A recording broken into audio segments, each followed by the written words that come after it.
Tchau, Bela! Seu podcast sobre tendência, comportamento e inovação nos mercados de beleza e bem-estar.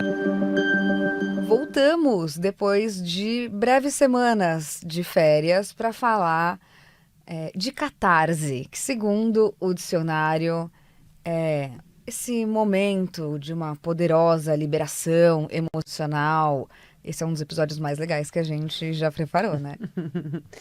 Pois é, na psicologia, a catarse está associada à necessidade de aliviar conflitos inconscientes. Esse termo vem do grego, catarsis significa limpeza, significa purificação e tem tudo a ver com bem-estar, ainda que a gente associe bem-estar a uma coisa mais zen, mais controlada. Pois é, catarse tem tudo a ver com teatro, né? Tá na base da construção da tragédia clássica. Então, se você chora, se você ri, se você leva susto, tudo isso faz parte da brincadeira de provocar uma emoção no público. E aí pode até parecer que isso aqui não tem a ver com bem-estar, mas tem sim. Cola aí que a gente vai falar disso. Eu sou Vânia Góes, jornalista, fundadora do Belezinha, parceira de pesquisa da Isa Deson, que é uma especialista em comportamento e tendência. Esse aqui é o Tchau, Bela. A gente vai falar de gritaria, quebradeira, confusão, como terapia nesse episódio. O primeiro médico a usar o termo para descrever a técnica terapêutica, então aqui falando especificamente de bem-estar mesmo, foi o austríaco Joseph Breuer. E ele é um dos precursores da psicanálise. A gente está falando aí de alguma coisa entre 1880 e 1882. Ele que desenvolveu um tipo de terapia que chama terapia catártica, na época classificado como uma ferramenta para quem sofria de histeria, que a gente pode superficialmente dizer que é um tipo de neurose, enfim, que pacientes tinham, e amigão de Freud, né? Justamente, ambos amigos acreditavam que a catarse tinha um papel aí no alívio, então, que ajuda com sintoma de angústia, de medo, de depressão, de ansiedade, né? Então, juntos eles já entraram nesse acordo lá atrás. E é claro que a gente faz um monte de coisas no cotidiano que são fundamentais para ajudar a gente a liberar emoções. Então, tem gente que corre, faz muito exercício físico, você desabafa com um amigo, você deita em posição fetal na cama, chora, abraçado com seu travesseiro, faz trabalho manual, enfim, tem uma série de coisas para ajudar a liberar emoção. Mas também tem outros tipos, né? Que é o que a gente vai falar aqui. Porque, na verdade, quando a gente estava construindo o roteiro, a gente ficou pensando se todas essas ferramentas contemporâneas, exceto a posição fetal, também são sobre ser muito civilizado. Deixa eu organizar o meu emocional. Mas posição fetal você faz sozinha em casa também. Sim, exato. É civilizado nesse lugar de solitário, né? Você tá, bem ou mal, tem uma coisa de conter, né? Uhum. E essa é um pouco a cara do wellness atual, que é o que a gente tá um pouquinho enjoada. Mas fala mais de civilidade emocional, porque esse foi um bom termo que a gente ficou conversando para roteirizar, né? É que a gente vive uma comunicação, uma cultura do bem-estar hoje que tá sempre olhando para um estado de espírito muito zen. Você tem que ser evoluída, manter a constância, estar serena, batimento cardíaco tranquilo, né? Muito controlado. E acho que também a gente cai nesse perigo dessa busca por equilíbrio emocional, e que ainda bem que a gente está falando tanto de saúde mental, isso é ótimo, mas também pode cair nesse lugar da perfeição, né? Que você tem super controle sobre o seu corpo e a sua mente. Isso não acontece, né? Não, a gente é bicho, gente. Tudo que a gente vai falar aqui é sobre a gente acessar o nosso lado primitivo. Entendam bem, a gente não vai falar de gritaria para com outras pessoas. Não gritem com outras pessoas. Não sejam violentos, agressivos com os outros. Não, então, justamente como que a gente pode, desde a primeira infância, começar a ensinar esta liberação pra gente não tentar conter tudo e somatizar tudo. Sim. Se a gente for pensar em entretenimento, várias dessas coisas já existem, né? Por exemplo, a gente grita quando você tá numa montanha-russa, ou você canta a plenos pulmões num show, ou dá aquele grito de pavor, se você vai fazer, sei lá, um esporte radical, assistir filme de terror. É um jeito não necessariamente terapêutico de lidar com um momento difícil, mas que invariavelmente traz alívio e relaxamento, né? Quando eu descobri a montanha-russa, eu descobri o poder do grito, né? Acho que foi na mesma época, tipo, montanha-russa e show, foi tudo meio próximo ali. E aí eu e a Flávia, que é a minha amiga e irmã, a gente ia pro outro lado da escola, no prédio dos mais novos, que saíam mais cedo que a gente, e a gente gritava no banheiro desse prédio que ficava abandonado lá durante a tarde. Assim, mas gritava de berrar que um dia veio um monitor falar: o que vocês estão fazendo? Tá acontecendo alguma coisa? Tava cada uma dentro de um banheiro sozinha, tipo, 1, 2 e... Ah! Então, é um pouco sobre esse tipo de exercício que a gente tá falando, né? Bom, nesse espectro de babado, quebradeira, confusão, gritaria, a gente vai começar pelo grito, né?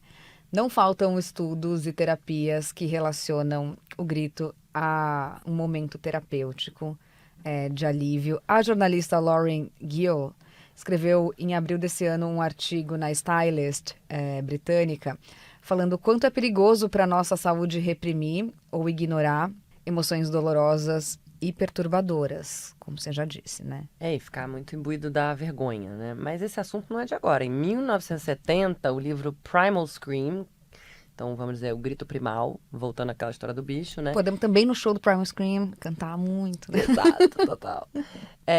Que é um livro do Arthur Janov, ele já falava sobre esse pensamento psicológico do grito especificamente, né?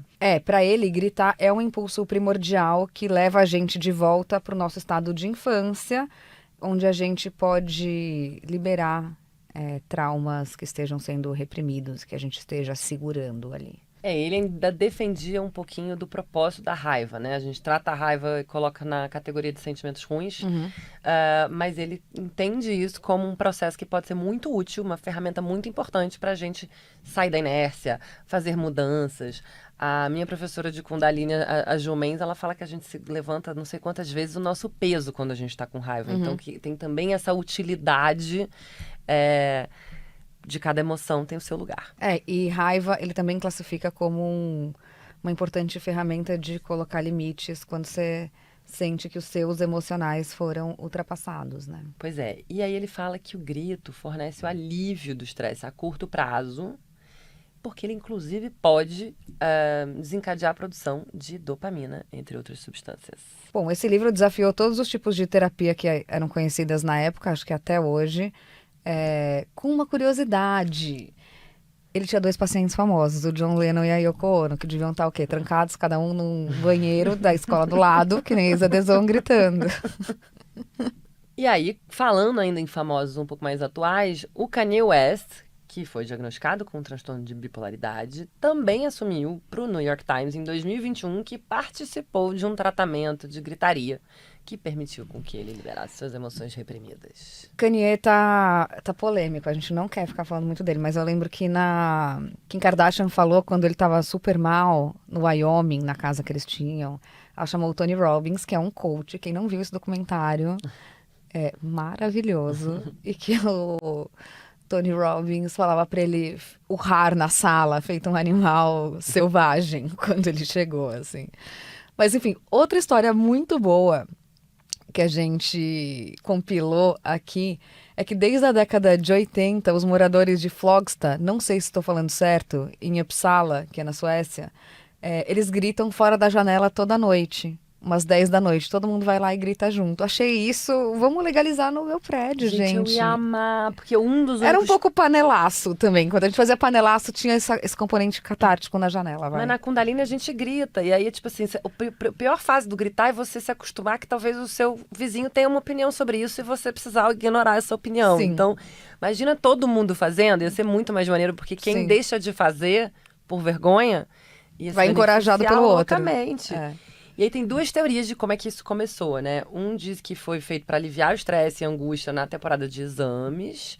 E alguns dizem que é um memorial para um estudante que morreu por suicídio. Então, independentemente de qual seja o assunto, é só para mostrar que o poder da catarse, seja ela por um luto, por uma questão emocional e por até um protesto, ou mesmo como uma forma de não pirar durante os exames. Sim. Que é sempre uma fase muito tensa.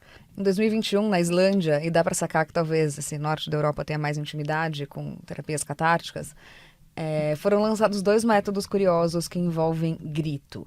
Primeiro, a Flow Dance Scream and Release, que é uma experiência virtual de meditação guiada, que recomenda que você grite enquanto você assiste as filmagens de uma erupção vulcânica de lá. E tem a Let It Out, que é uma campanha de turismo que incentiva que as pessoas gritem a plenos pulmões em paisagens idílicas para botar as frustrações para fora.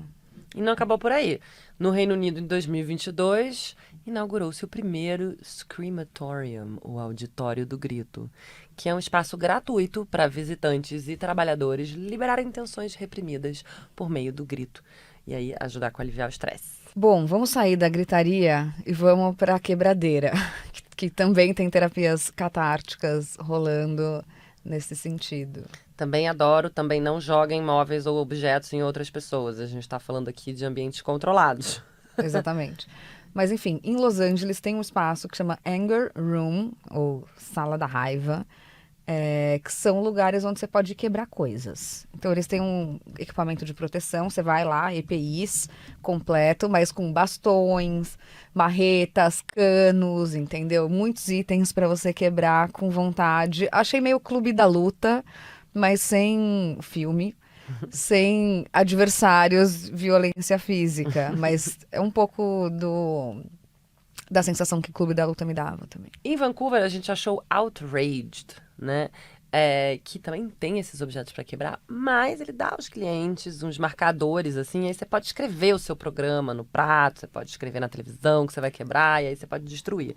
E aí eu tava lembrando da gente, quebrando azulejo. A gente escreveu vários problemas nossos em azulejos com a Júlia Duarte, quem não segue, a.k.a. Tristezinha, maravilhosa, em um retiro. Você lembra disso? Não, gente, a gente se conheceu um dia, ok, mas a gente sem querer foi parar num retiro juntas, então a gente se conheceu na quebradeira, não podia dar errado, entendeu?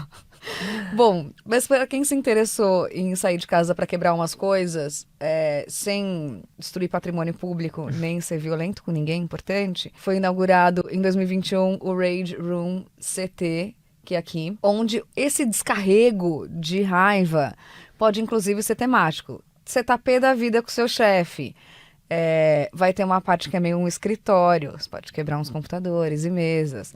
Ou você tá cansado da casa, de cuidar da casa, pode quebrar uns micro-ondas, TVs, etc. Eu até fiquei com vontade de ir e contar depois a minha experiência, porque eu não lido bem com a raiva, né? Eu sou mais pra zen. Mas é isso. Grito e quebradeira estão aí para ajudar a gente a gerenciar, né? Não só o que a gente reprime, mas todo o estresse, toda a nossa ansiedade. Experimenta e depois conta pra gente. Mas é importante enfatizar que esse tipo de terapia também funciona a curto prazo, né? O ideal é associar outras técnicas que ajudem, por exemplo, no relaxamento muscular, que ajudem a gente a lidar e liberar as nossas emoções no dia a dia, no conta-gotas, ter mais habilidade social, aprender a escutar as pessoas e reagir aos problemas frente a momentos de estresse que não precisem necessariamente disso sempre, né? E se você tá achando tudo isso um pouco agressivo, a gente também tem umas terapias que são mais leves e mais sensoriais, mais sensíveis, né? Tem gargalhar, por exemplo, a gente viu um artigo de 2020 na TNF Online falando que o riso é também um ingrediente super importante na manutenção de saúde física e mental. Nem precisava de cientistas falando isso, mas é bom a gente ter número, né? Não, e é bom a gente saber que, por exemplo, o riso fortalece o sistema imunológico, isso eu não sabia. Sim. Então ele ajuda você a não ficar doente e ele tem o potencial de ajudar você na recuperação de outras doenças, tipo hipertensão, doenças cardíacas, diabetes, depressão, artrite, asma, bronquite, dor nas costas, alergia, fibromialgia, enfim, a lista é enorme. Então, gargalhar, ótimo para a saúde em todos os sentidos.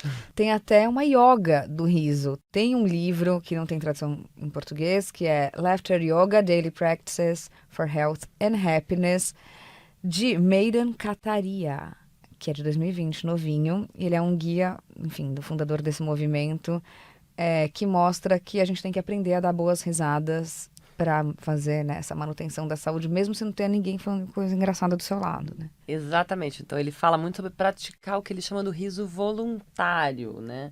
Então, aprender a rir, mesmo que você não esteja com coisas engraçadas.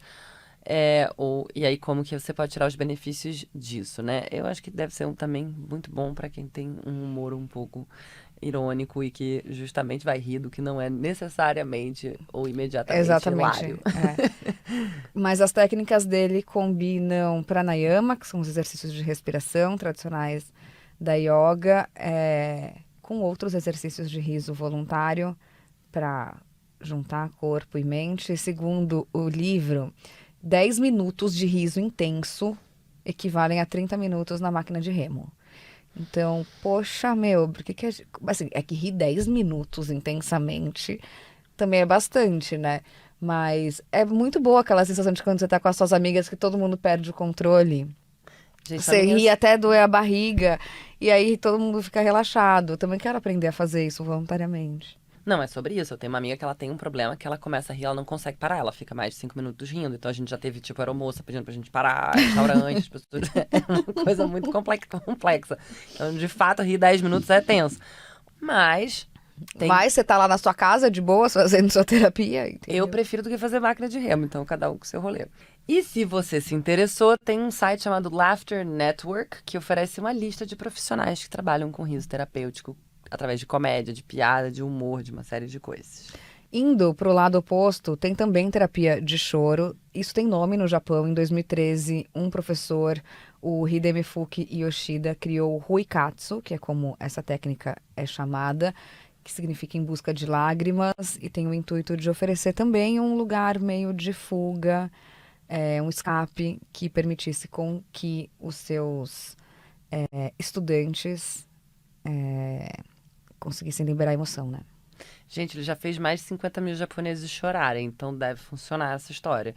E eu acho que é especialmente interessante quando a gente vê um cara falando sobre isso num país como o nosso, onde a gente ainda precisa liberar mais o choro dos meninos em geral. Dentre os benefícios, ele também aponta melhorias fisiológicas quando a gente fala de imunidade, desintoxicação, claro, alívio de estresse. Fora o fato que reter lágrimas pode ter um efeito prejudicial, como acúmulo de ansiedade, que pode causar um aumento de pressão arterial, aperto muscular, né, principalmente para a turma do bruxismo, estresse e desconforto, ou seja, né, bota pra fora. E é curioso que essa técnica, Huikatsu, ganhou popularidade em 2015 no Japão, depois de uma onda de pedidos de indenização por burnout no país. E aí, para quem ficou curioso, o trabalho do Yoshida virou um curta documental que foi feito por uma cineasta, a Noemi Nakai, chama Tears Teacher, e foi um dos destaques do Festival de Sundance em 2021.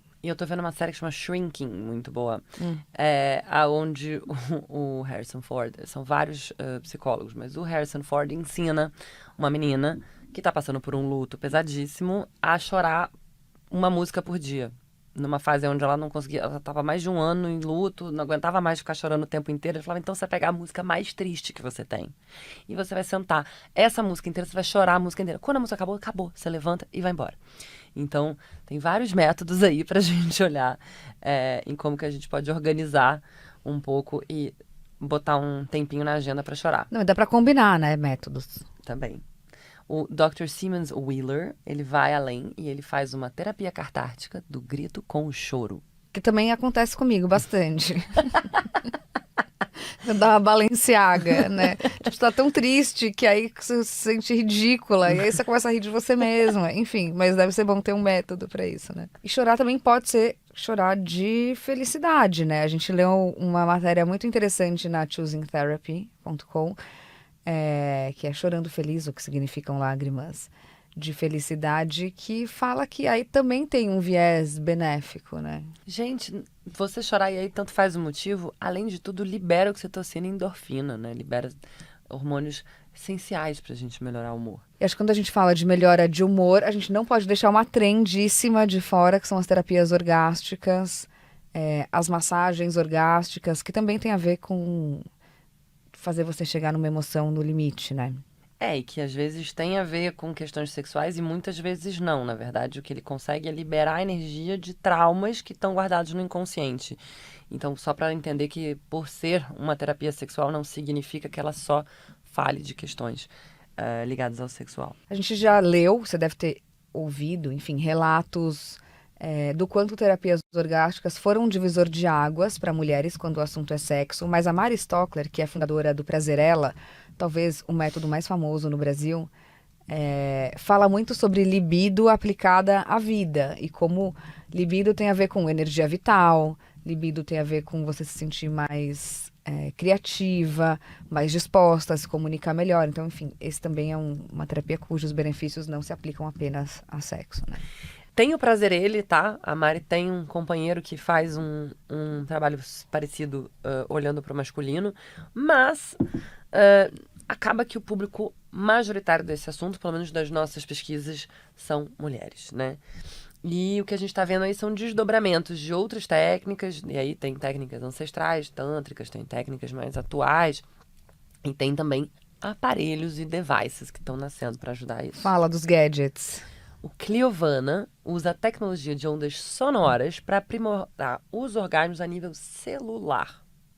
Então diz que é um tratamento que estimula o processo de regeneração das células nos órgãos genitais, estimulando um melhor fluxo sanguíneo para o clitóris e aumentando a frequência e a intensidade do orgasmo a longo prazo. A gente tem um episódio inteiro falando sobre a questão do que chama-se o orgasm gap, ou a diferença de atingir orgasmo entre mulheres e homens no mundo. Então faz muito sentido isso estar rolando, né?